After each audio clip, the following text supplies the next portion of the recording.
주제로 말씀을 전하겠습니다. 옆 사람 인사하겠습니다. 하나님께 칭찬받는 삶을 삽시다. 인사하겠습니다. 칭찬받으시면 좋으시죠? 하나님께 칭찬을 받아야죠. 그죠?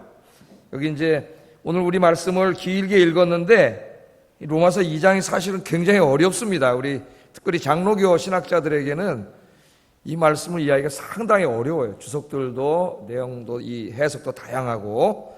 하여튼 저는 이제 다 공부해서 쉽게 얘기하겠지만은 공부하는 저는 골머리가 아파요. 이 말씀이 쉽지가 않아요. 이 말 특히 우리 장로교 목사들에게는 쉬운 말씀이 아닙니다.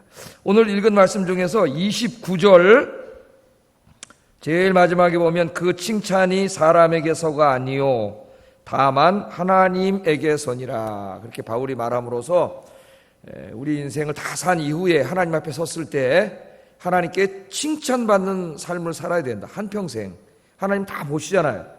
하나님은 공의로우시잖아요. 조금 더 치우침이 없어요. 인간처럼 내 편, 네 편 이런 게 없습니다. 하나님은 공의로우시기 때문에 우리 삶 그대로 그걸 다 보시고 하나님이 나중에 이제 평가를 하시는데 하나님 앞에 섰을 때 칭찬을 받는 삶을 살아야 된다. 그걸 오늘 강조하고 있는 거죠. 그래서 우리 인생이 이 땅에 태어나가지고 100년도 안 되는 짧은 삶을 살고 갑니다. 안 갈 사람은 없죠? 가기 싫어도 가야 돼요. 시간이 자꾸 지납니다. 저도 마냥 젊은 줄 알았는데 시간이 자꾸 가서 어느덧 휘어지더라고요. 머리가 다 이렇게 휘어지고 그렇게 돼요. 이거 뭐 시간 앞에 장사가 없어요. 우리는 시간의 질서 속에 살기 때문에 시간은 모든 걸 변화시켜 놓습니다. 옛날엔 다 여러분도 젊으시고 건강하시고 막 여기 빨래판 근육도 식스팩도 있으시고 다 아름다우셨지만은 시간이 지나는 거죠. 한평생 산 다음에는 그걸로 끝나는 게 아니에요. 이게 단지하는 사람이 있어요. 이 세상 사람도 어리석어요. 그래요. 이게 끝이 아니라니까. 이걸 끝나는 게 아니에요. 이건 아주 짧은 시간이에요. 인생은 영원히 있다고 성경은 이야기합니다. 영원. 그 영원이 우리가 사는 이 짧은 시간의 인생 속에서 결정이 나요. 여러분이 어떻게 사느냐에 따라서. 이게 이제 마태복음 25장에 보면은 우리가 인생을 다 살고 하나님 앞에 서는 날이 있죠. 그날 이제 하나님의 법정에 서서 하나님의 재판을 받는 장면이 나와요. 마태복음 25장에 두 개의 비유 이야기로 이 웅장한 재판의 모습을 하나님이 미리 보여주셨습니다. 이제 우리가 다 죽은 이후에 우리 주님이 재림하시면 이제 하나님의 재판이 있어요. 재판이 있는데 딱 두 부류로 나뉩니다. 한 부류는 칭찬받는 사람, 한 부류는 꾸중받는 사람. 딱 두 부류밖에 없어요. 칭찬받는 사람은 하나님께 칭찬을 받아서 하나님이 준비하신 영원한 축복의 나라, 하나님의 나라의 축복에 참여하게 되고, 한 부류의 사람은 꾸중을 받고 법률 용어로 말하면 유죄 판결을 받는 거죠. 그래서 이 나라에 참여하지 못하고 우리가 흔히 말하는 지옥 형벌을 받게 돼요. 이 두 부류로 딱 나뉩니다. 그러니까 이 모든 게 어디서 결정된다고요? 지금 여러분의 삶 속에서 결정돼요. 한번 잠깐 보겠습니다. 마태복음 25장에 보면 두 개의 비유가 나오는데 하나는 달란트 비유고 하나는 양과 염소의 비유 두 가지가 나와요. 이 달란트 비유는 하나님 어떤 사람에게 5달란트, 어떤 사람에게 2달란트, 어떤 사람에게 1달란트 주셨어요. 여기 달란트는 우리가 가지고 있는 재능일 수도 있고 무슨 재물과 같은 돈일 수도 있고 여러분이 가지고 있는 지식일 수도 있고 하여튼 하나님 우리에게 주신 모든 것입니다.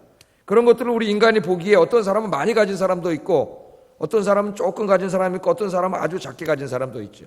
그래요, 안 그래요? 여러분은 몇 달란트 받았다고 생각하세요? 예? 몇 달란트 받으셨다고 생각하십니까? 생각을 해보세요. 근데 중요한 거는 몇 달란트 받았느냐는 중요하지 않아요. 그거는 내가 노력해서 받은 게 아니고 하나님 나에게 주신 거기 때문에 그거는 중요하지 않아요. 하나님 앞에 중요한 건 뭐냐면 하나님이 주신 달란트로 얼마나 열심히 그것을 주님을 위해서 하나님을 위해서 잘 써가지고 열매를 맺었느냐, 달란트를 남겼느냐, 그것만 중요합니다. 5달란트 받은 사람은 얼마를 남겨야 돼요? 5달란트 남겨야 돼요. 2달란트 받은 사람은 2달란트 남겨야 돼요. 1달란트 받은 사람은 1달란트 남겨야 되죠. 하나님은 상대평가하지 않습니다. 그래서 어떤 교육학자가 이 마태복음 25장을 가지고 교육학 이론을 만들었는데 그게 뭐냐면 절대평가예요. 우리 인간들은 상대평가하기를 좋아해요. 그래서 어떻게 해요? 순서대로 쫙 늘어놨죠. 뭐 시험을 받았대 0.00 몇 가지 내가지고 쫙 늘어나. 1등은 교만해지고 꼴등은 10등씩 때문에 살 수가 없어요. 루저라 그러잖아요. 루저. 근데 하나님 그렇지 않아요. 하나님은 절대 평가하세요. 하나님이 그 사람에게 1달란트를 줬는데 2달란트를 요구하지 않으세요. 1달란트 받은 사람은 그 안에서 최선을 다해서 1달란트를 남기면 하나님 앞에 몇 점이에요? 100점이에요. 100점. 그러나 5달란트 받은 사람이 게을러가지고 3달란트를 남기면 1달란트 받은 사람보다는 많이 남겼지만은 그 사람이 60점이에요. 하나님 앞에. 그러니까 많이 받았습니까? 여러분 많이 받았으면 그만큼 책임이 큰 거예요. 교만하라고 많이 준 게 아니라 그만큼 많이 일을 해야 돼요. 자, 이 사람들이 다 하나님 앞에 섰어요. 하나님 주신 것들로 하나님의 영광을 위해서 잘 사용하다가 한평생 살고 오는 사람들에게 하나님 이렇게 칭찬을 해주세요. 마태복음 25장 21절 23절 읽어보겠습니다. 시작. 내가 작은 일에 충성하였으면 내가 많은 것을 내게 맡기리니 내 주인의 즐거움에 참여할지어다. 참여할지어다. 예? 착하고 충성된 종아. 오늘 로마서 여기는 말씀과 같은 거예요. 칭찬을 해주시면서 야, 네가 내가 준 대대로 잘 남겼구나. 잘 살았구나. 그래서 어떻게 하라고요? 네 주인의 즐거움에, 하나님은 그 사람들을 위해서 준비하신 이 하나님 나라의 축복에, 우리가 흔히 말하는 천국의 축복에 다 너희들이 어떻게 하라고? 참여해라. 그 축복을 누리는 사람이 돼요. 그러나 하나님 주신 것들로 그런 인생 속에서 하나님을 위해서 살지 않고 그것들을 다 그냥 자기를 위해서 살다가 죄 짓고 그러다가 하나님 앞에 온 사람은 어떻게 되느냐? 30절에 한번 읽어보겠습니다. 시작. 이 무익한 종을 바깥 어두운 데로 내쫓으라. 거기서 슬피 울며 이를 갈리라. 이 사람들은 하나님 나라의 축복에 참여하지 못해요. 거기서 내쫓으라 그랬어요. 슬피 울며 이를 갈미 있으리라. 우리가 익숙한 말로 하면 지옥 형벌을 받게 된다는 거예요. 이 축복에 참여하지 못하고 이 재판이 벌어지죠. 그 다음에 또 하나 비유를 얘기하는데 양과 염소 비유를 이야기합니다. 양과 염소 비유. 그 유명한 비유죠. 이것은 하나님께서 우리에게 주신 재물, 이 재물을 어떻게 사용하고 왔느냐 그러죠. 예수님이 한쪽 사람들에게 칭찬을 하세요. 야, 네가 내가 배고플 때 먹을 걸 줬고 헐벗었을 때 입을 옷을 주었고 내가 감옥에 있을 때는 나를 찾아와서 위로해 줬다. 그러니까 사람들이 내가 언제 그랬어요 주님 앞에? 난 예수님하고 다른 시대에 살았는데 난 그런 적 없는데요. 그때 예수님이 뭐라 그래요? 네가 이 땅에 살 때 가난하고 소외된 사람들, 그 불쌍한 사람들 찾아가서 도와준 게 다 누구한테 한 거라 그래? 다 나한테 한 거라 그래. 또 한 사람은 책망을 받죠. 네가 내가 배고플 때 먹을 거 안 줬고 옷 다 떨어졌는데 입을 옷도 안 줬고 감옥에 가서 있는데 오지도 않고. 그럼 이 사람들 우리가 언제 주님한테 안 그랬습니까? 그러니까 예수님 똑같은 말씀하시죠. 네가 이 땅에 살 때에 그 가난하고 소외된 사람들, 외로운 사람들 찾아가서 돕지 않은 게 다 나한테 돕지 않은 거다. 그렇게 예수님께서 말씀을 하세요. 그 말씀을 하시면서 이 결론이 납니다. 인생에 칭찬받는 사람 뭐라고 칭찬했느냐? 읽어보겠습니다. 34절 마태복음 25장 34절 시작. 내 아버지께 복받을 자들이여 나와 창세로부터 너희를 위해 예비된 나라를 상속받으라. 여기는 아버지가 자식에게 유산을 상속해주는 언어로 그렇게 얘기를 했죠. 너를 위해서 창세 전부터 하나님이 준비한 예비된 나라를 상속받으라. 그 나라에 들어간다는 거죠. 그러나 그렇게 살지 못한 사람들에게는 뭐라 그랬어요? 41절 마태복음 25장 41절 읽어보겠습니다. 시작. 마귀와 그 사자들을 위하여 예비된 영원한 불에 들어가라. 영원한 불. 근데 이 불이 누구를 위해 준비된 불이에요? 마귀와 그 사자들, 마귀와 함께 타락한 귀신들, 그 귀신들을 가두려고 둔 영원한 그 불, 지옥불에 마귀만 들어가는 게 아니라 누구도 들어가요. 이렇게 산 사람들, 하나님 뜻대로 살지 않은 사람들도 다 거기에 들어가게 된다는 거예요. 이 마태복음 25장을 여러분 집에 가서 묵상을 해보시기 바랍니다.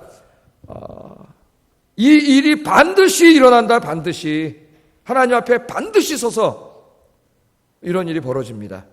그 모든 재판은 어디서 결정나요? 지금 여러분의 삶 속에서, 하루하루의 삶 속에서 이 총합으로 결정이 난다는 거예요. 오늘 우리 아영교회 예배드리는 여러분들은 다 하나님께 칭찬 칭찬, 착하고 충성된 종아, 잘했다, 잘 살았다, 칭찬받아서 이 하나님 나라 축복에 다 참여하는 여러분 되기를 주의 이름으로 축복합니다. 인사하겠습니다. 그 나라에서 만납시다. 이 나라는 잠깐 그 나라에서 만납시다. 자, 제가 이 로마서 강의하기 전에 먼저 이 말씀을 전하고 이야기합니다. 우리 기독교 신앙은 종말론적이에요. 그래서 우리는 항상 우리의 오늘의 현재를 미래, 종말이라고 하는 시각에서 오늘을 봐야 돼요. 역사는 과거를 통해서 현재를 보지만 기독교 신앙은 과거를 통해서 현재를 보지 미래를 통해서 현재를 봐요. 그 미래가 뭐냐면 바로 하나님 앞에 섰을 때 우리가 어떻게 되겠는가, 이걸 항상 생각한다면은 오늘 내가 어떻게 살아야 되는가가 이 식은땀 나는 거죠. 내가 어떻게 살아야 되는가, 이게 결정이 나는 거예요.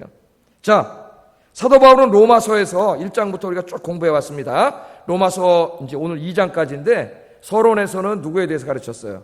예수 그리스도에 대해서 서론에서 이야기했죠. 그래서 예수 그리스도는 누굽니까? 모든 믿는 자들에게 구원을 주시는 하나님의 능력이다. 그렇게 서론에서 예수님이 십자가에서 로마의 정치범으로 죽은 그 예수님이 로마의 정치범이 아니라 모든 인류의 죄를 다 대신 짊어지고 죽으신 하나님의 아들 메시아다. 하나님의 아들이다. 그분이 구원자다. 서론에서 이걸 선포했어요. 그리고 이제 1장 18절부터 본론에서 왜 하나님의 아들이신 예수님이 이 땅에 인간의 몸을 입고 역사 속에 찾아와야 했으며 그분이 왜 그렇게 십자가에서 끔찍하게 죽으셔야만 했는가, 그것을 신학적으로 설명을 하는 겁니다. 설명을. 서론에서는 선포를 했고 그것은 이제 자세하게 설명하는 거예요. 뭐부터 설명했어요? 우리 모든 인간은 하나님 앞에 다 죄인이라는 것부터 설명을 했죠. 모든 인간이 하나님 앞에 죄를 졌다 그랬어요. 첫째는 불경건의 죄를 졌어요. 하나님을 예배하지 않는 죄. 제일 큰 죄라 그랬죠. 하나님 믿지 않는 죄가. 그 다음 두 번째는 하나님을 믿지 않음으로 인해서 발생하는 불의를 행한 죄. 몇십 가지 죄악을 다 공부를 했습니다. 우리가. 그 죄 때문에 모든 인류는 다 하나님의 진노하에 있다. 이미 하나님은 그런 죄를 지은 사람들에게 사형 선고를 했다. 로마서 1장에 이렇게 결론이 나요. 사형 선고를 내렸다. 그러니까 그런 관점에서 본다면은 인간은 절망이에요. 뭐 이 땅에서 100년도 안 되는 인생을 사는데 얼마 자기가 돈 많이 벌고 뭐 권력을 누리고 뭐 성공해봤댔자 절망이에요. 그냥 죽어서 영원한 형벌을 받아야 되니까 절망해. 그렇게 해서 인간에게 아무 희망이 없는 거예요. 그런데 하나님이 우리를 사랑하셔가지고 누굴 보내주시는 거예요? 그의 외아들 예수님을 보내주셔서 우리의 죄를 대신 짊어지고 죽으시고 우리가 받아야 될 이 죄의 형벌을 다 십자가에서 대신 받으셨다. 그러므로 누구든지 예수님의 십자가의 공로 의지하고 주님 믿으면 다 죄사함 받고 이 지옥 형벌 받지 않고 구원받습니다. 바울이 그렇게 복음을 선포했죠. 아멘입니까? 이 하나님의 엄청난 큰 사랑이죠. 아멘이에요. 그런데 이 2장에 오면은 이 바울의 설교를 좀 삐딱하게 받아들이지 못하는 사람들이 있었어요. 그 사람들이 누구냐면 첫째는 그리스 로마 시대에 살고 있던 굉장히 자기 자신은 도덕적으로 훌륭하다고 생각한 이런 도덕 철학자들. 예를 들면 제가 세네카를 예를 들었는데 그런 사람들이 첫째 있죠. 근데 하나님 뭐라고 책망하셨어요? 남을 판단하면서 뒤에서는 똑같은 죄를 짓는 자들이다 그랬죠. 자기 겉으로는 굉장히 도덕 선생님이고 지식인이고 굉장히 거룩하고 의롭게 사는 척하지만 아무도 안 보는 곳에 가서는 뭐 한다는 거예요? 똑같은 짓을 한다 그러면서 세네카가 뒤에서는 고리 대금업하고 못된 짓을 다 했다 그랬죠. 그들을 책망했어요. 근데 그 사람들도 그렇지만 진짜로 바울의 복음을 받아들이지 못하는 사람들이 있었습니다. 바울이 전한 예수 그리스도의 복음을 진짜로 받아들이지 못하는 사람이 누구냐? 바로 유대인들이에요. 유대인들. 이 사람들은 절대로 받아들일 수가 없어요. 왜 그럴까요?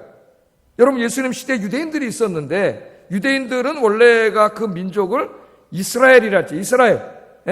이스라엘이라 그랬어요. 이 사람들은 바울의 복음을 받아들이잖아요. 뭐 우리가 다 죄인이라고? 그래서 무슨 예수님 믿어야 죄 용서받고 구원받는다고? 말도 안 되는 소리 하지 말라는 거예요. 우리는 하나님의 이 선택함을 받은 백성이라는 거예요. 우리는.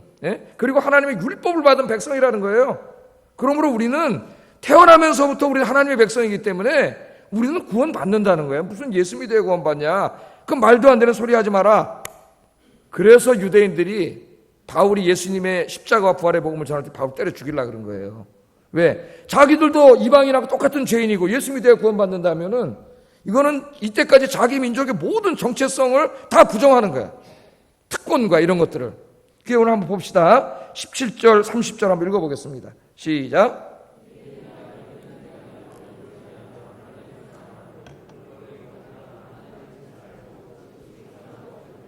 맹인의 길을 인도하는 자요, 어둠에 있는 자의 빛이요, 율법에 있는 지식과 진리의 모본을 가진 자로서 어리석은 자의 교사요, 어린 나이의 선생이라고 스스로 이렇게 믿는다는 거예요, 유대인들이.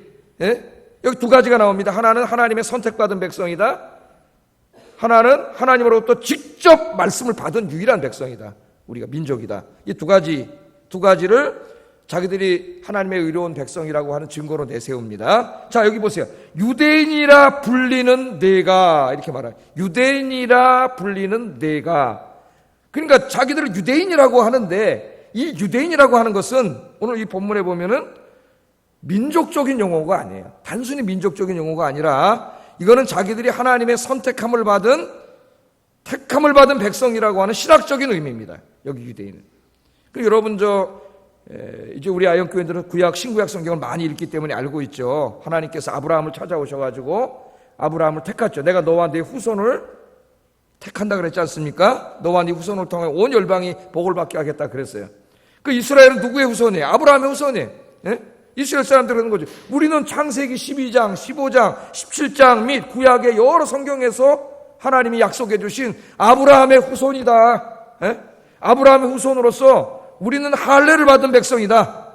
그러니까 하나님의 택함을 받은 백성이라는 표시로 그들은 이 육신에다 할례를 행했습니다. 그 표시로. 그러니까 할례라고 하는 것도 단순히 그냥 몸에다가 어떤 표시, 위생적인 의미에서만 한 게 아니라 이게 뭐예요? 하나님의 언약 백성이라는 표시예요.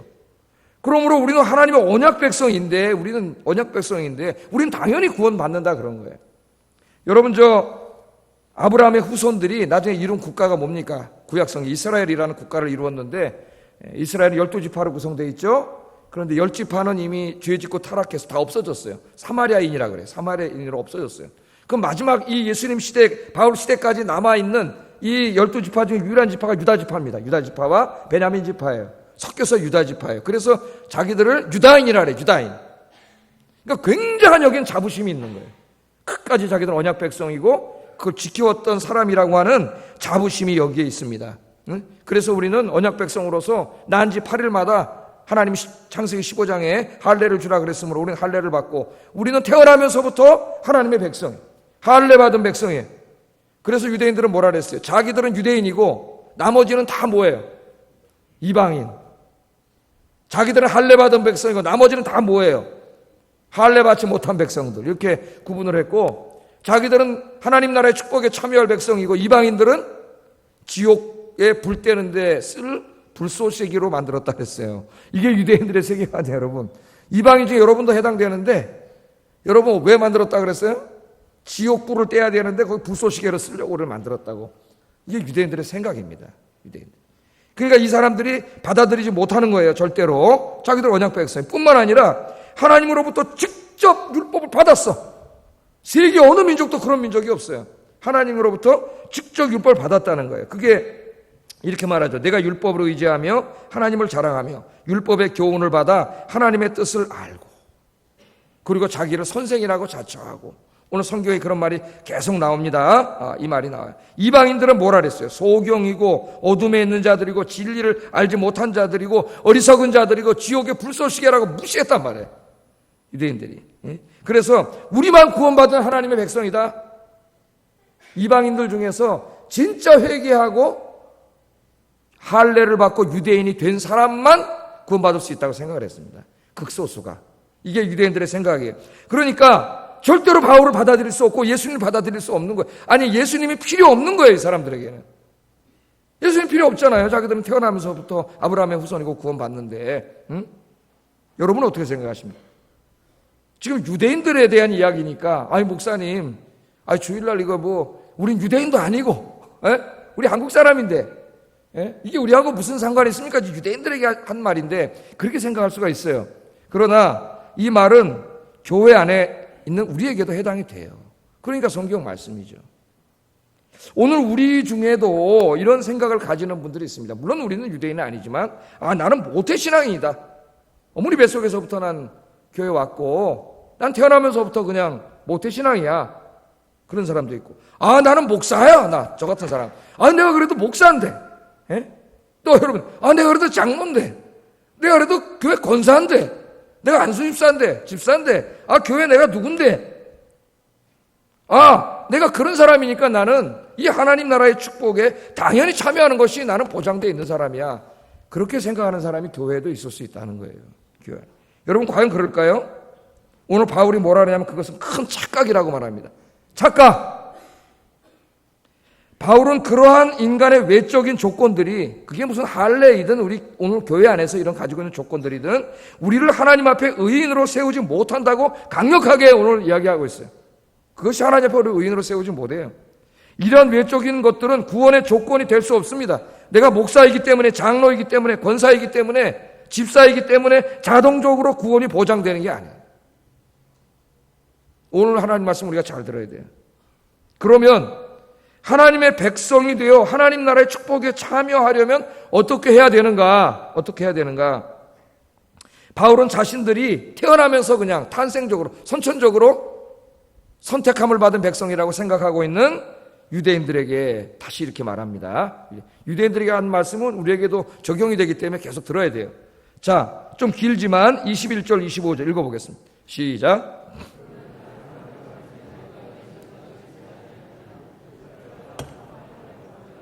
간음하지 말라 말하는 내가 간음하느냐? 우상을 가증히 여기는 내가 신전 물건을 도둑질하느냐? 율법을 자랑하는 내가 율법을 범함으로 하나님을 욕되게 하느냐?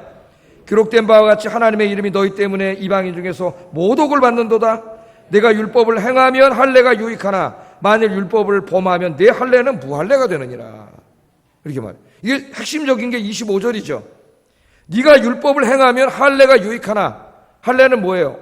선택받은 언약 백성이라는 외적인 표시이죠. 그러니까 네가 율법을 행하면 율법을 내가 받았다고 자랑만 하지 말고 율법을 맨날 회당에 가서 듣는다고 자랑하지 말고 그 율법을 네 삶 속에서 실천하면 네가 하나님의 선택받은 백성이라고 하는 것이 유효하나 그 말이에요. 유효하나. 그러나 만일 율법을 범하면 하나님 말씀대로 살지 않으면 네가 할례를 받은 하나님의 언약 백성이라고 하는 것이 무효가 된다 그 말입니다. 무효가 된다. 우리는 이거 구약에서 많이 봤죠. 이런 사람들을 무효가 된다. 그렇게 말하고 있어요. 그러면서 유대인들이 지키지 않은 10계명의 말씀들 중에 3가지를 지적합니다. 3가지. 그러니까 그것만 안 지켰다는 건 아니고 대표적으로 그들이 짓는 죄예요. 우리도 짓는 죄입니다. 우리에게도 해당이 돼요. 그래서 그걸 좀 한번 생각해 보겠어요. 자, 이 중요한 게 뭐예요? 네가 유대인으로 태어나서 할례를 받았다고 하나님의 백성이 되는 게 아니라 네가 선택받은 하나님의 백성이 되려면 뭐를 해야 된다고요? 하나님의 말씀을 지켜야 된다는 거예요. 그대로 살아야 돼. 그래야 그게 유효한 거고 하나님 말씀을 살지 못하면 네 선택받은 백성이라는 거 무효가 된다는 거예요. 지금 그 말을 하지 않습니까? 그러면서 3가지를 얘기하는데 1계명, 7계명, 8계명, 10계명 3가지인데 하나는 이제 2계명이 섞여 있어요. 같이 한번 보겠습니다. 첫째는 이 사람들이 무슨 죄를 그렇게 졌느냐? 첫째는 도둑질을 했다는 거예요. 도둑질. 8계명에 뭐라고 나왔어요? 도둑질하지 말라. 그랬는데 도둑질을 했다 그렇게 얘기합니다. 자, 21절에 보면 도둑질하지 말라 반포하는 네가 도둑질하느냐? 도둑질하느냐? 이 사람들은 10계명 정도는 다 외웠죠. 신명기 말씀도 다 그냥 암송. 유대인들의 교육 방법은 암송이에요. 토시 하나 안 틀리고 다 외웁니다. 유대인들은. 제가 이거 설명할 때 옛날에 국민교육원장 어렸을 때 외웠던 거 이런 얘기를 하죠. 여러분 국민교육원장 다 외우시잖아요. 우리 초등학교 가면 1학년 때부터 외웠잖아요. 우리는 민족 중흥의 역사적 사명을 띠고 이 땅에 태어났다. 조상의 빛난 너를 오늘의 대사 알려 안으로 자주 까먹었네. 밖으로 인류 긍휼에 이바지할 때다. 이에 우리에 나갈게. 이걸 다 외웠단 말이에요. 예? 그 국민훈장을 읽으면 대단합니다. 그것이 국가가 우리가 이 땅에 왜 태어났는가를 결정해줘요. 국민훈장이. 우리는 민족 중흥의 역사적 사명을 띠고 이 땅에 태어났다. 우리가 태어나서 살아가야 될 이유를 국가가 정해놨어요. 민족 중흥. 민족 중흥. 여러분들은 하나님의 영광을 위해서 태어난 줄로 믿습니다. 이게 지나친 국가주의는 비신앙적이에요. 옳지 않습니다. 자, 도둑질 하느냐? 너무나 잘 알아요. 십계명도 알고 다 알아. 이 말씀 그걸 가르쳤어요. 도둑질하는 사람들을 비난했어요. 도둑질하면 안 된다 그랬어요. 그런데 오늘 하나님 뭐라 그래요? 네가 그렇게 말하면서 너는 도둑질한다는 거예요. 자, 우리는 유대인들이 당시 어떻게 도둑질했는지는 자세히 알지는 못합니다. 그러나 누가복음 16장 14절에 보면 유대인들에게 가장 존경을 받던 도덕 선생님들, 바리새인들이 돈을 사랑하는 자들이라고 예수님이 책망하고 있어요. 겉으로는 거룩한 척하지만 돈을 사랑하는 자들이야. 그러니까 당시에는 종교 사회이기 때문에 유대인들에게 헌법은 율법이에요. 율법의 말씀이 헌법이 돼서 재판을 합니다. 이걸 어겼냐 지켰느냐 재판을 해요. 율법이 핵심이에요. 그러니까 바리새인들은 다시 말하면은 율법을 가르치는 신학자일 뿐만 아니라 법률가가 되는 거예요. 변호사예요. 그래서 이런 판결을 내렸는데 가난하고 어려운 사람들로부터 판결을 내려주고 비싼 수임료를 받아먹었다. 예수님이 이걸 책망하시죠. 비싼 수임료를 받아먹었어요. 요즘도 변호사 쓰려면은 여러분 돈 적어요, 많아요? 엄청나게 비싸. 변호사하고 또 병원에 가서 치료받는데 치료비가 너무 비싸요. 그래서 국가에서 뭐 이제 의료보험도 하고 그러는데 어떤 의료보험도 안 되는 건 너무나 비싸요. 그러니까 왜 이렇게 변호사 수임료하고 의사들 치료비가 왜 이렇게 비싸가지고 변호사 의사만 잘 살게 하는데 여기 의사 선생님도 계세요. 오늘 예배를 드리는데 저는 좀 변호사, 의사는 좀 사명감을 가지고 해야 된다고 생각을 합니다. 좀 내려야 된다고 생각을 해요. 너무 비싸요. 너무 비싸. 자, 이렇게 가지고 이 사람들이 어떻게 했어요? 돈을 사랑하는, 돈을 사랑하고 도둑질을 했다라는데 당대 가장 도덕적으로 존경받던 바리새인들이 이렇게 부도덕한 방법으로 돈을 벌었다면은 나머지 유대인들은 볼 것도 없어요. 겉으로는 도둑질하지 말라 그랬지만은 다 도둑질하면서 살았다는 거예요. 구약에 보면 유대인들은 고리대금업, 뇌물수수, 과도한 소장료를 받는 등 부당한 소득을 올리는 것을 하나님 다 금했습니다. 근데 이 사람들이 그런 일을 다 한 거죠. 그래서 먼 훗날 영국의 소설가인 극작가인 셰익스피어가 베니스 상인에서 유대인들이 얼마나 그 돈으로 고리대금업을 하고 살았는가를 우리에게 보여주지 않습니까? 당시 중세는 기독교 사회였기 때문에 이 기독교인들이 돈을 직접 만지고 하는 것을 좀 죄악시했어요. 그때까지. 그래서 이 금융업에 많이 종사하던 사람들이 유대인들입니다. 그 당시에는 금융업을 틀어지게 됐는데 베니스의 상인에 보면은 그 샤일록이라고 하는 사람이 엄청나게 악독한 사람 아니에요? 그런 모습을 보여주죠. 자, 도둑질하지 말라는 네가 도둑질했다는 거예요. 이 말씀은 유대인에게만 하는 말씀이 아니라 바로 우리의 문제입니다. 오늘 네가 하나님을 믿는 목사라 하면서 장로라 하면서 권사라 하면서 모태신앙이라 하면서 네가 십계명을 하는 자로 너희가 도둑질하지 말라 하면서 너는 도둑질하느냐? 이렇게 하나님 우리에게 말씀하시는 거예요. 그러면서 네가 구원받은 백성이라고 할 수 있느냐? 똑같이 말씀하시는 거예요. 하나님이. 여러분 도둑질은 남의 집 담을 넘어가서 뭐 훔치거나 이런 게 도둑질이지 않습니까? 그러나 그런 것만 도둑질이 아니에요. 근로자들이 일한 만큼 정당한 임금을 다 주지 않는 것도 도둑질이고 월급을 받는 만큼 열심히 일하지 않는 것도 도둑질이에요. 야간 근무를 하지도 않으면서 수당을 타기 위해 근무표에 도장을 찍는 것도 이거 우리나라 얼마나 많이 합니까 사람들이. 얼마 전에도 뉴스에 나오더라. 몰래 밤에 들어가서 도장만 찍고 나가서 집에 가더라고. 이거 얼마 전에 뉴스에 나온 거예요. 이게 다 도둑질이에요. 도둑질. 공동체의 공금을 관리하거나 물건을 사는 위치에 있는 사람이 공금을 횡령하거나 공공 물건을 개인 용도로 가져가는 것도 도둑질이에요. 부당한 뇌물을 주는 행위나 수수하는 행위도 도둑질이에요. 검은 정치 자금을 받는 것도 도둑질이고 정당한 세금을 내지 않는 것도 다 도둑질입니다. 고리대금업을 하는 것도 도둑질이고 높은 이자를 받고 다 도둑질이에요. 그리스도인들은 절대 높은 이자 받고 돈 빌려주는 행위를 해서는 안 됩니다. 여러분 우리는 어려운 사람이 있으면 주라 그랬지 하나님이. 그래 하지 말라 그랬어요. 과도한 폭리를 남겨서 물건을 파는 것도 도둑질이에요.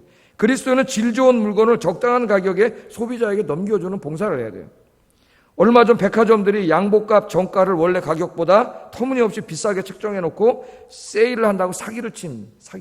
이거 백화점들이 흔히 하는 사기예요. 세일 사기. 깎아서 80% 세일 해놨는데 이거 원래는 그 가격이야. 이게 다 뭐예요? 이게 사기예요. 사기. 도둑질하는 겁니다. 소비자를 상대로 사기치는 거예요. 대기업끼리 물건 가격을 비밀리에 담합하여 소비자에게 비싼 가격을 받는 행위도 도둑질이에요. 우리나라 가만히 보세요, 여러분. 자동차, 컴퓨터, 핸드폰, 뭐 냉장고 이런 걸 보면은 비슷한 기종 사양을 가지고 있는 가격이 다 비슷해요, 회사마다. 원래 우리나라 공정거래 가격, 거래에 의해서 가격 담합을 못하게 되어 있습니다. 그럼 걸려요. 그러나 그걸 그냥 자연 시장에다 내버려두면 계속 경쟁을 하기 때문에 가격이 어떻게 될까요? 계속 내려가. 그러니까 이걸 안 하기 위해서 암암리에 담합하는 거예요. 암암리에 가격 보세요. 다 비슷하잖아요. 예? 암암리에 하는 거예요. 옳지 않은 거예요. 다른 사람들의 글이나 음원을 표절하는 것도 도둑질입니다. 오늘 우리 교수들을 보면은 이 자기들 논문 쓰거나 글 쓸 때 남의 글들을 너무 많이 표절을 해요. 표절에 대한 이 표절 도둑질이라는 생각을 안 해요. 네? 그 미국에 가서 리포트를 쓰다가 표절을 하면은 빵점 F입니다. F. 그 두 번 하면 퇴학당해요. 네? 플레저리즘이라 그래. 플레저리즘. 우리나라 사람들이 미국 가서 며칠 논문 쓰다가 리포트 쓰다가 교수들한테 빨간 줄로 찌꺼버려요. 우리나라 친구들 논문을 쓸지 몰라가지고 계속 어떤 애들은 짜집기 하잖아요. 예? 여기 짜집기 하고 그다음에 접속사 하나 쓰고 또 짜집기 하고 또 접속사 하나 짜집기 하고 이렇게 미국 교수한테 가져가면 찌꺼버려요. 예? This is not a paper. 이게 페이퍼가 아니네. 네 생각이 뭐냐? What's your opinion? 네 생각이 뭐냐? 이게 또 네 생각이 어딨냐는 거예요, 여기에. 예? 이거 답 짜집기예요. 막 이만큼씩 갖다가 직접 인용한 거, 물론 직접 인용할 수도 있지만은, 예? 이런 걸 자주 하면은 이것도 인용을 달아도 플레저리즘이에요. 다 갖다 쓴 게. 이게 굉장히 엄격합니다.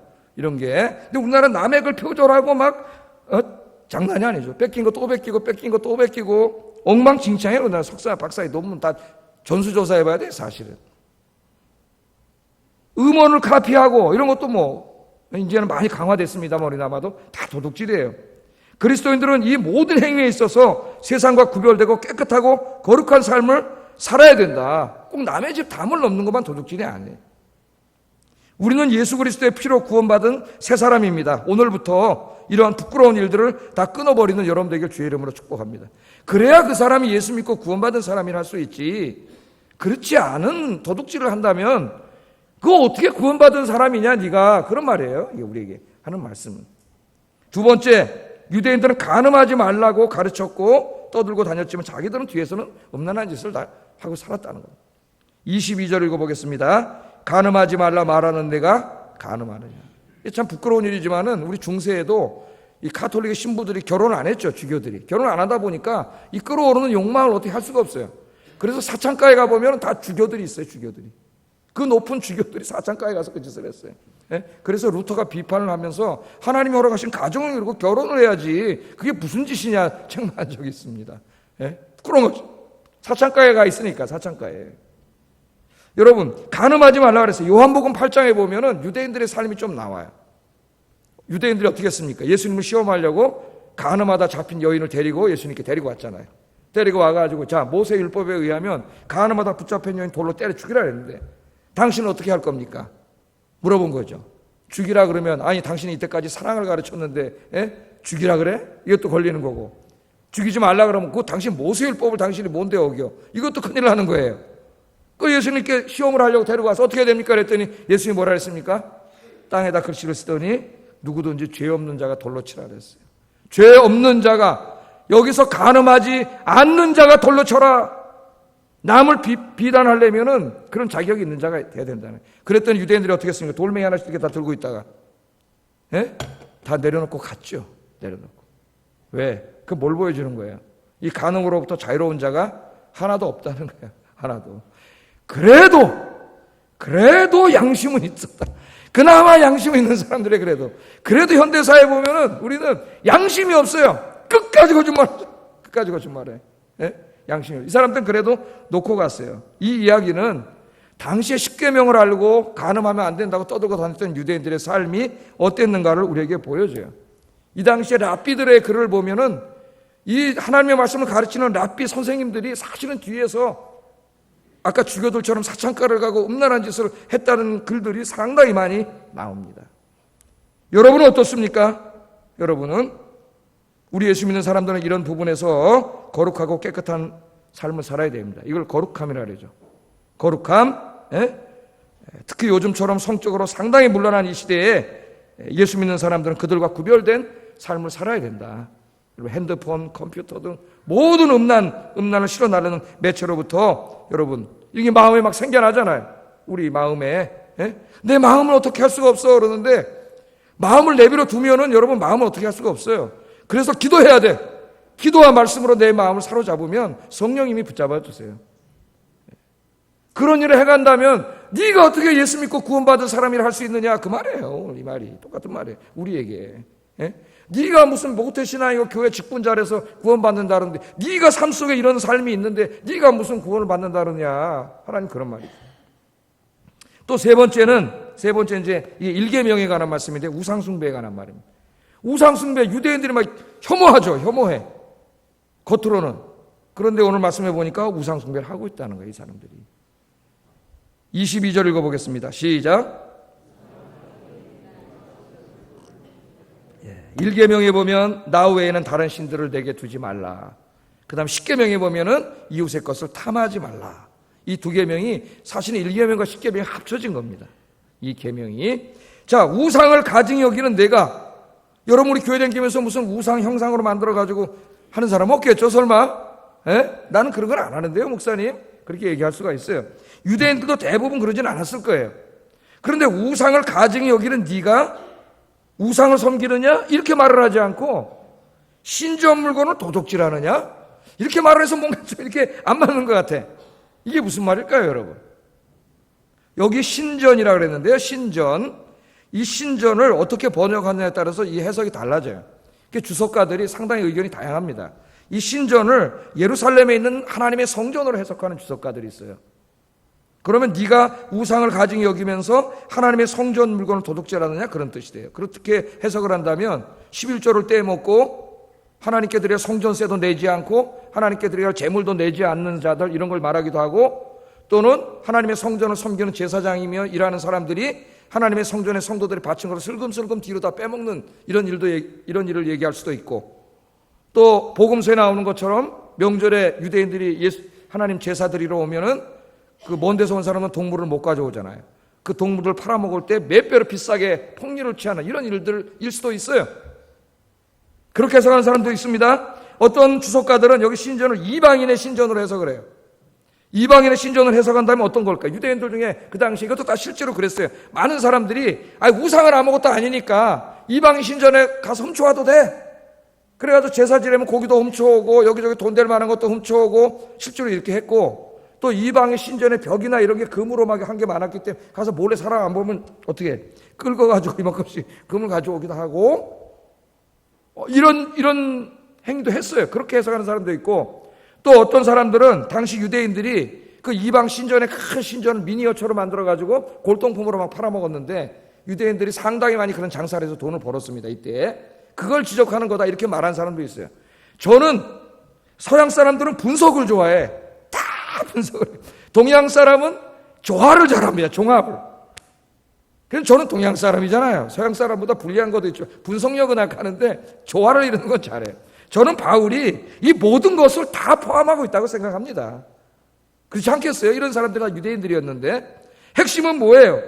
우상을 가증히 여기고 하나님만 섬겨야 된다고 하는 너희들이 실제로는 어떻게 한다는 거예요? 이게 다 뭐하고 관계있어요? 돈하고 관계되어 있잖아요. 돈하고 재물하고.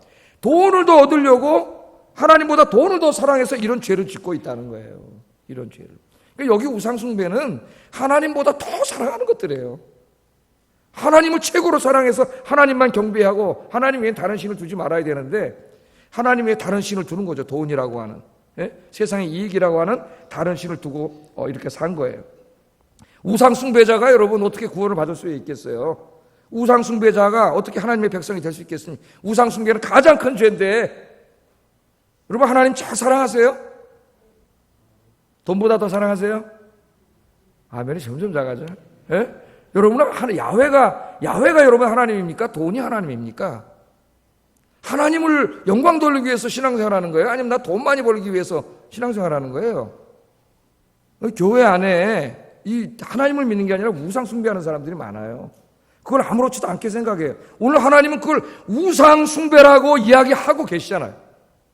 이렇게 우상 숭배하는 자가 하나님보다 돈을 더 사랑하고 세상을 더 사랑하는 자가 어떻게 예수 믿고 구원받은 자를 할 수 있느냐? 할 수 있느냐? 그렇게 말하는 거예요. 성경을 우리가 소유하고 있고 성경을 읽고 묵상하고 예배 시간에 듣고 그러는 것 가지고 네가 구원받을 수 있다고 생각하느냐?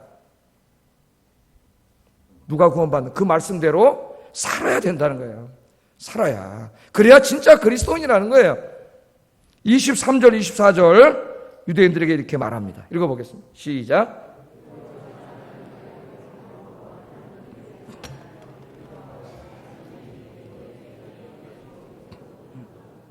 율법을 자랑하는 내가 율법을 범함으로 하나님을 욕되게 하느냐? 예? 성경책 옆에다 끼고 댕기고 맨날 난 교회 댕기는 사람이야. 성경 묵상하고 그러는데 이 말씀을 범함으로 하나님을 욕되게 하는, 욕되게. 또 뭐라 그래요? 하나님의 이름이 너희 때문에 이방인 중에서 모독을 받는다 그러잖아요. 오늘날 기독교인들이 엉망으로 살아가지고 세상 사람들이 얼마나 하나님을 욕합니까? 하나님 욕먹여요. 그 좋으신 하나님을, 그 죄인들을 구원하시려고 외아들까지 주신 그 좋으신 하나님을 기독교인들 때문에 막 욕해. 개독교라 그러고 욕을 해요. 하나님 우리에게 말씀하시는 거 너희들 때문에 하나님의 이름이 모독을 당한다는 거예요. 이방인들에게. 여러분 어떠세요? 여러분 직장에 나가셔서 또 동네 가셔가지고 여러분 때문에 하나님의 이름이 영광을 받고 있습니까? 아니 모독을 받고 있습니다. 내 삶 때문에 하나님의 이름이 모독을 받는다면은 그 사람이 어떻게 하나님의 백성이 될 수 있느냐 그 말이에요. 이 말씀이. 우리 예수님께서도 이 말씀을 하셨어요. 산상설교에서 똑같은 말씀을 더 자세하게 하셨습니다. 한번 읽어볼까요? 마태복음 7장 21절 23절 읽어보겠습니다. 시작. 다만 하늘에 계신 내 아버지의 뜻대로 행하는 자라야 들어가리라. 그날에 많은 사람이 나더러 이르되 주여 주여 우리가 주의 이름으로 선지자 노릇하며 주의 이름으로 귀신을 쫓아내며 주의 이름으로 많은 권능을 행하지 아니하였나이까 하리니 그때 내가 그들에게 밝히 말하되 내가 너희를 도무지 알지 못하니 불법을 행하는 자들아 내게서 떠나가라 하리라. 우리 예수님이 많은 설교를 하셨는데 산상설교 제일 유명한 설교의 결론 부분입니다. 결론 부분. 나더러 주여 주여 하는 자마다 다 천국에 들어갈 것이 아니요. 잘 들으셔야 돼요, 여러분. 주여 주여 한다고 다 천국에 가는 게 아니에요. 누가 천국에 가요? 다만 하늘에 계신 내 아버지의 뜻대로 산 사람만이 구원을 받는다는 겁니다. 이 말씀 속에. 그날에 많은 사람이 온다는 거예요. 많은 사람이 주님 앞에 쓰잖아요. 그래서 뭐라 그래요? 주님, 이게 무슨 말씀입니까? 내가 주님의 이름으로 선지자 노릇했습니다. 목사 노릇했다는 거예요, 목사. 예? 목사라고 다 구원이 보장된 게 아니라. 내가 선지자 노릇했는데요. 주의 이름으로 나 귀신도 쫓아냈는데요. 주의 이름으로 많은 권능도 행했는데요. 내가 이런저런 직분을 맡은 사람인데요. 교회를 한 사람인데요. 아니 나를 모르시다니 이게 무슨 말씀입니까? 그 예수님이 뭐라 그러셨어요? 그 다음에 그때 내가 그들에게 밝히 말하되 내가 너희를 도무지 알지 못하니 불법을 행하는 자들아 내게서 떠나가라. 불법을 행하는 자들아 내게서 떠나가라. 소용없다는 거예요. 하나님 말씀대로 살지 않은 자들이. 우리 장로교 신학자들과 목사들은 오늘 이 로마서 2장과 특별히 마태복음 7장을 해석하는데 굉장한 어려움을 느낍니다. 왜 이신칭이 믿음으로 구원받는다, 은혜로 구원받는다, 틀린 말이 아니에요. 그건 진리의 말씀인데 거기에 너무 그 말씀을 잘못 이해해가지고 그 말씀 속에서 안경을 끼고 이런 성경을 읽으면 해석을 할 수가 없어요. 해석을 할 수가 없잖아요. 주여 주여 하는 자가 구원받는 게 아니라 하나님 뜻대로 살아야 구원받는다고 얘기하는데 이 말씀을 읽고 우리 모두가 깜짝 놀랍니다. 지난주에도 제가 이 문제를 다뤘는데 로마서 2장이 다 이 문제를 계속 다루고 있어요. 바울이 지금 그러면은 하나님의 선택이 유대인이든 아니면 기독교인이든 하나님의 선택이 취소될 수 있다고 말하고 있는 것인가? 카톨릭은 취소될 수 있습니다. 그렇게 가르쳐요. 저 사람이 선택받아서 구원받은 백성이 됐다 할지라도 너무 하나님의 영광을 가리는 삶을 살면 구원에서 탈락할 수 있다고 가르치는 카톨릭이에요. 알미니안주의, 감리교 이런 데서 그렇게 가르칩니다. 우리 장로교는 탈락할 수 없다고 가르쳐요. 견인교리, 하나님이 끝까지 지켜주신다고 우리 장로교는 그렇게 가르쳐요. 자, 여러분 또 하나 생각해야 될 게 그럼 바울이 여기서 행위구원을 결국 말한 게 아닙니까? 로마서를 읽어보면 믿음으로 구원받는다고 해놓고 2장에서는 바울이 지 스스로 모순되게 행위구원을 말하는 게 아닙니까? 그렇게 생각할 수도 있어요. 이 독일의 자유주의 신학자들은 그렇게 해석하는 사람도 있어요. 그래서 바울이 정신이 왔다 갔다 한다는 거예요. 2장에서는 행위 구원을 강조하다가 또 3장에 가서 믿음으로 구원받는다 그러고 막 자기 스스로 모순에 빠졌다 그래. 자유주의 학자들은 지 멋대로 얘기해. 지 멋대로. 네? 하나님 말씀인데 그럴 리가 있겠어요? 잘못 이해한 거죠. 자, 바울은요, 구원은 전적인 하나님의 은혜입니다. 예수 그리스도의 십자가의 은혜로 구원받는 거예요. 그래서 행위로 구원받는다고 바울은 말하는 게 아니에요. 이 말씀에 우선 28절 29절 한번 읽어보겠습니다. 시작.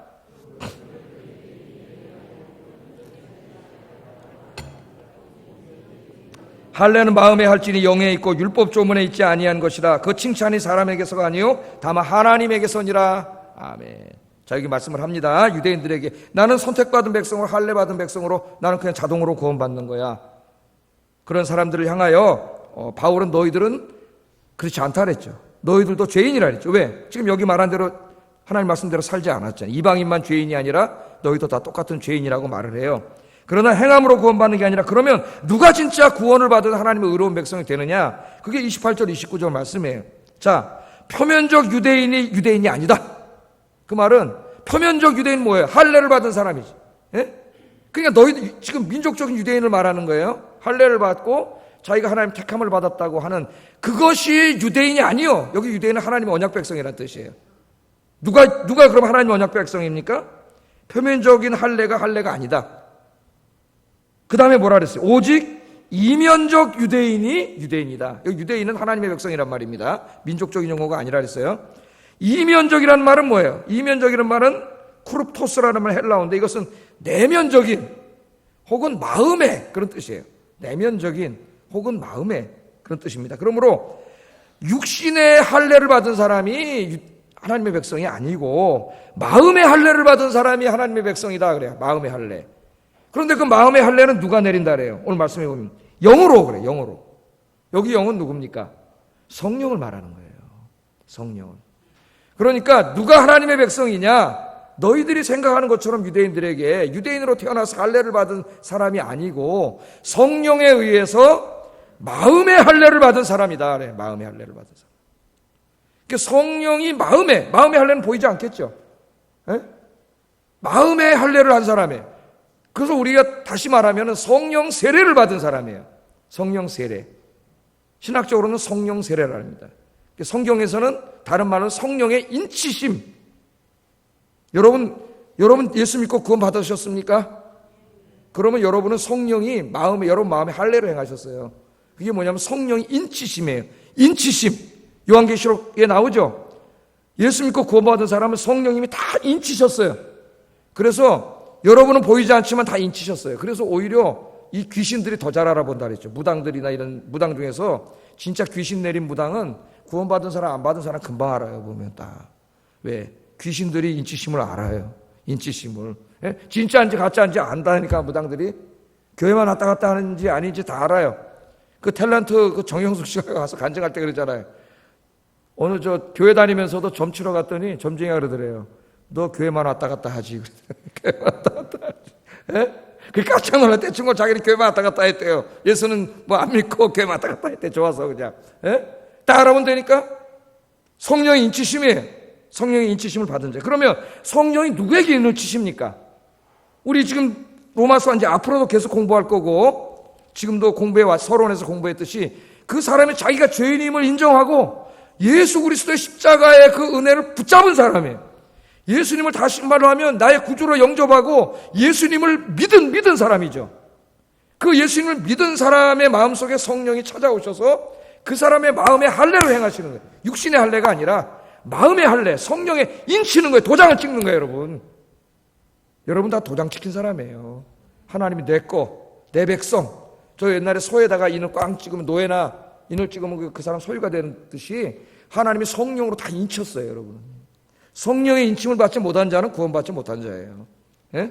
성령이 다 인치심을 받은 줄로 믿습니다. 성령의 인치심을 받아.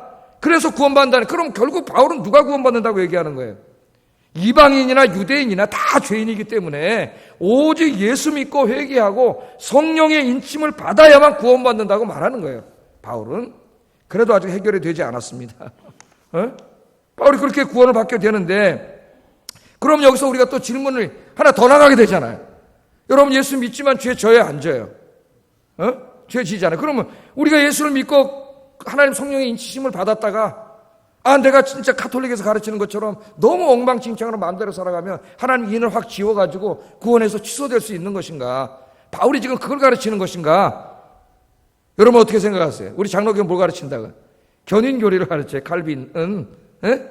하나님의 구원은 취소될 수 없어요. 하나님의 구원이 실패한다면 그건 하나님이 실패한 거니까. 하나님은 택하신 자를 영원히 버리지 않고 끝까지 지켜주시는 줄로 믿습니다. 하나님의 택함은 취소되지 않는다. 하나님 구원시킨다. 그러면 이 말씀은 뭡니까? 도대체 바울이 뭘 말하는 거예요? 바울이 말하는 것은 행위 구원이 아니고 구원이 취소된다고 하는 것도 아니고 정말 저 사람이 예수를 믿고 구원받아서 하나님의 성령의 인치심을 받은 사람이라면 그 사람의 삶은 이렇게 나타나야 된다는 거예요. 나타날 수밖에 없다는 거예요. 구원은 믿음으로 받지만 그 사람이 정말 믿고 구원받은 사람이라면 그 사람의 마음은 어때요? 성령의 인침을 받았기 때문에 하나님의 말씀대로 살고자 하는 그런 삶이 있다는 거예요. 그래도 아직까지 불안합니다, 목사님. 그래도 저는 그렇게 살려고도 하지만 또 죄를 많이 짓는데요. 저도 죄를 많이 짓습니다, 여러분. 아직 우리 인간이 연약하기 때문에, 연약함 때문에 우리가 죄를 질 수 있어요. 구원이 다 완성되지 않았어요. 그러나 뭐가 다르다 그랬어요, 제가 지난주에. 성령이 그 마음속에 있는 사람은 내가 이렇게 죄를 질 때에 성령이 내 안에서 막 말씀하시죠. 그 죄에 대해서 내가 막 고통스러워하고 후회하고 막 회개하게 하고 그렇게 만드세요. 그런 애통함이 있다 그랬어요. 애통함이. 그리고 또 하나 뭘 주신다 그랬어요. 내 안에 바로 오늘 여기에 말씀하신 이 하나님의 의롭고 거룩한 삶을 살고자 하는 그런 열망과 비전도 하나님이 주세요. 우리 마음속에. 비록 완전하지 못합니다. 또 쓰러질 때도 있고 또 죄질 때도 있어요. 그러나 그 죄질 때는 정말 말할 수 없는 애통함이 있어요. 여러분에게 그게 있습니까? 구원받지 못한 사람은 애통함이 없어요. 같은 죄를 계속 짓고 반복해서 지면서도 죄책감도 느끼지 못합니다. 양심이 화인을 맞았기 때문에 계속 그런 죄를 져요. 그러나 진짜 구원받은 사람도 여러 번 죄를 질 수 있겠지만은 그때마다 뭐가 있어요? 애통함이 있어요. 죄에 대한 괴로움이 있어요. 회개합니다. 다시는 죄 짓지 않겠다고 주님 앞에 몸부림치는 그 몸부림이 있고, 내가 이제 주님 앞에 갈 때까지 정말 하나님 말씀대로 의롭고 거룩하게 살겠습니다. 도둑질하지 않고 음란하지 않고 우상 숭배하지 않고 하나님만 섬기며 살겠습니다 하는 그 살고자 하는 열망이 있다고, 열망이. 그러면 여러분 그게 있다면은 여러분 구원받은 사람인 줄로 믿습니다. 이렇게 톰 라이트라고 하는 사람이 설교를 했대요. 설교를 했는데도 자기가 이렇게 설교를 하니까 행함을 이제 윤리를 강조하다 보니까 그래도 불안해하는 사람들이 있는 것 같았고 그 사람도 이렇게 설교했다 그래요. 여러분 중에 정말 내가 이렇게 예수 믿고 있는데 교회 와서 설교 듣다가 나 이렇게 하나님 말씀대로 잘 살지 못하는데 나 이러다 구원받지 못하면 어떡하지? 하나님의 칭찬받지 못하면 어떡하지? 이렇게 염려하는 마음이 있는 사람은 구원받은 사람임에 틀림없습니다. 할렐루야. 지금 막 구원받기가 너무 어렵다 그걸 말하려고 하는 게 아니고 하나님의 은혜를 잘못 받아들여가지고 나는 은혜로 구원받으니까 나는 엉망진창으로 살아야 돼. 이런 사람들을 향하여 하시는 말씀이에요. 이 말씀이. 그렇게 살 수 없어요. 왜? 그 안에 하나님이 찾아오셨는데 어떻게 그렇게 살아요? 그런 가르침은 잘못이에요. 죄를 질 수 있지만 뭐가 있어요? 애통함이 있고 고통이 있어요. 죄에 대한 고통이 있고 회개하게 되고 또 바르게 살려고 노력하고 그렇게 산 사람을 우리 하나님 어떻게 한다고요? 칭찬해 준다 그랬잖아요. 사람이 아니라 하나님이 칭찬해. 그래서 여러분 다 하나님 나라의 축복에 참여하게 되는 줄로 믿습니다. 마태복음 5장 16절 한번 읽어보겠어요. 마태복음 5장 16절 그 앞에 있습니다.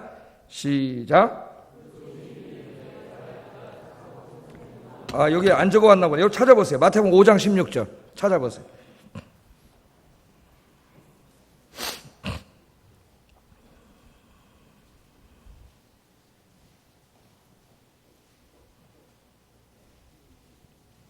같이 읽어보겠습니다. 시작. 이같이 너희 빛이 사람 앞에 비추게 하여 그들로 너희 착한 행실을 보고 하늘에 계신 너희 아버지께 영광을 돌리게 하라.